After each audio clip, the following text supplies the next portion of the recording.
Hey, welcome to another Omega Strikers video, and in this one I wanted to talk about the Creator Versus event, which just concluded, and on top of that, we wound up getting another micro patch. So with that said, let's get to it. Alright, as we can see here, Omega Strikers Twitter officially announced the winners for this Creator Versus event. And in first place we have Ludwig at 3.3 million points. Second place, Shock at 2.7 million, and third place we have Alpha Rat at just under 2 million. So yeah, huge congrats to these three creators and their communities for essentially winning this event and getting their own skins.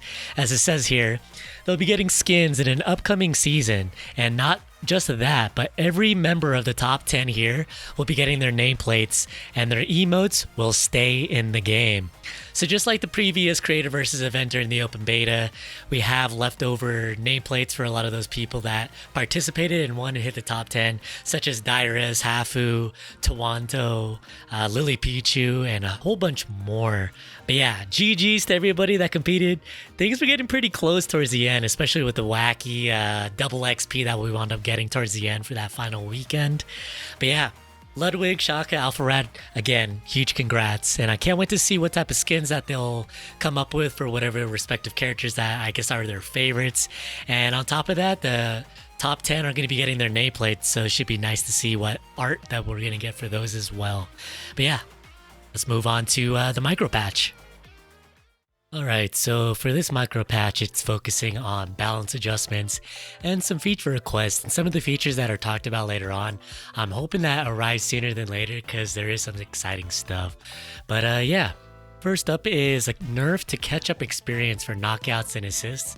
Previously, knockout experience was 60% and 30% for assist. It's getting toned down to 40% for knockouts and 20% for assists.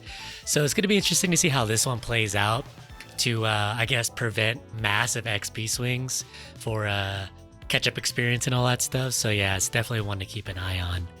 Next up here is Juno. Juno is getting a nerf. It's a 5-second increase on her special, Make It Rain. And up front, it's nothing too crazy. It's like not too bad. But then again, this is the type of game where every second matters. So yeah, definitely need to keep an eye on that Juno nerf as well. Up next is Rune, and Rune is just getting a straight up damage buff on his primary. Nothing too crazy there, but yeah, still positive. X. So X is getting 2 target nerfs here. What I've noticed in ranked play, X is picked a lot and banned a lot. So yeah, let's see if this is going to tone him down back a bit. But yeah, we'll see here. Bellringer, it's getting a damage nerf. And X Maximus, this is the big one here. Size gain from 50% to 40%.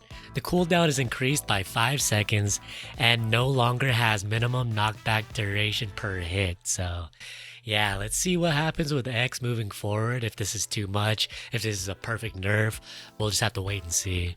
And yeah, last up for the character balance stuff here, Zentaro is just getting a damage buff on his secondary.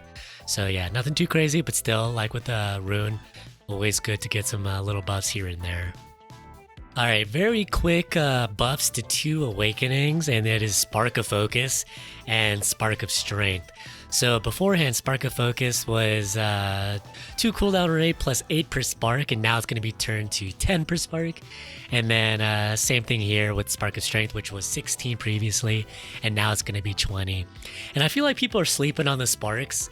It's one of those ones where if you get a whole bunch of these, like 2, 3, or even 4 of the Spark Awakenings, it just feels so good once they all work in tandem with one another. But yeah, it's cool to see that they're working on buffs for individual awakenings as well.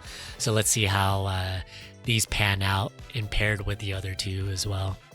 Alright, so for the feature requests, we do have quite a bit here. The big one here is they are pretty much addressing AFKs. And yeah, there's been a decent amount of games that I've been in where either somebody starts playing and they just like stop moving for the rest of the game. And in quick play, it's just whatever. It's like, all right, let's just get to the next one. But if you're playing like a normal or especially a ranked match, which can go on for a good long while, and somebody leaves like in the first first bit of it, it's just frustrating. It's just demoralizing. So hopefully with them implementing some sort of AFK detector system or whatever, yeah, I am definitely looking forward to that being implemented for sure. Next up is another one that I am very much looking forward to is a practice mode. They did implement the co-op versus AI, but still it's kind of hard to, I guess, showcase stuff that you want to talk about individually. So by them adding a practice mode, I'm all for it because it's going to be so much easier for me, especially being a content creator, doing specific guides and showcasing I guess targeted things per character without having to like worry about enemy opponents and all that stuff, or teammates even at that, to mess up what I'm trying to like talk about. So yeah, definitely looking forward to that one, even though it's going to be like bare bones. It says we'll release the bare bones functionality early and roll out more features as we go. Still, anything is better than nothing, so definitely looking forward to that one. Alright, so next up is one that's focusing high ranks in comp play.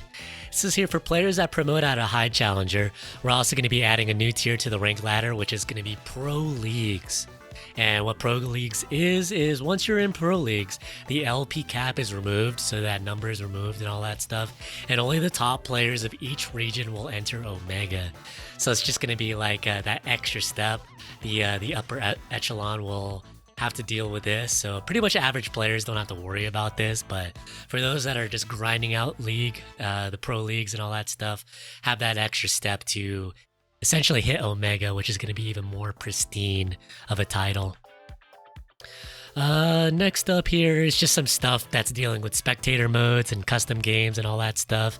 So with them fixing it, it's going to be easier for, especially the future, when the game grows and the ecosystem spreads slowly but surely and more people do more LANs and just more overall tournaments, whether they're in person or online, should make it easier for viewers and all that stuff and people that are taking care of all that stuff from behind the scenes to navigate. So yeah, that's a big change as well. And yeah, last but not least, they are thinking about adding a central US server for competitive events and all that stuff to help out the ping, because right now it's just pretty much one or the other, whether it's like West Coast, East Coast. But yeah, overall, really good changes. I'll definitely link this down in the description below if you guys want to check it out yourselves.